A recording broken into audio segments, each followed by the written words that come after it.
વરસાદના પાણી ઉતર્યા બાદ મચ્છર અને પાણીજન્ય રોગચાળો વધવાની ચિંતા પ્રવર્તી રહી છે।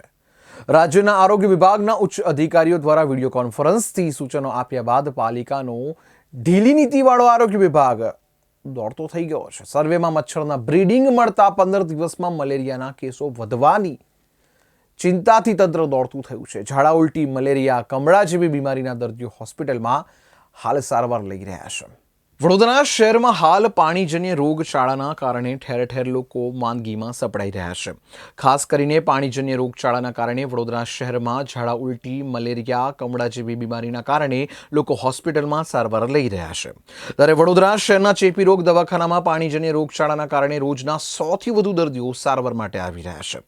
હાલ ચેપી રોગના દવાખાનામાં 50 ઉપરાંત દર્દીઓ સારવાર લઈ રહ્યા છે, જેમાં ઝાડા ઉલટી, મલેરિયા, કમળાના દર્દીઓની સંખ્યામાં વધારો જોવા મળી રહ્યો છે।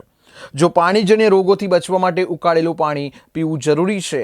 આ સાથે જ આપના ઘરની આસપાસમાં જો ખાડામાં પાણી રહેલું હોય તો તાત્કાલિક એ પાણીનો નિકાલ કરવો જોઈએ, જેથી મચ્છરનો ઉપદ્રવ થતા અટકી શકે છે। રોજના 70 से 80 પેશન્ટ આવે છે। 100 માની ચલો, અત્યારે 50ની કેપેસિટીમાં 40 પેશન્ટ તો એડમિટ છે। આમાં ડાયરિયા, ડિસેન્ટ્રી, આપકા વાયરલ હેપેટાઇટિસ, વાયરલ ઇન્ફેક્શન, કમળા આ પેશન્ટ છે। બચવા માટે બહારનો ખાવાનું ટાળવા જોઈએ। દૂસરા પાણી ઉબાલ કરે પછી પીવાનું। Chlorine tablet, chlorination of water આ બી જરૂરી છે।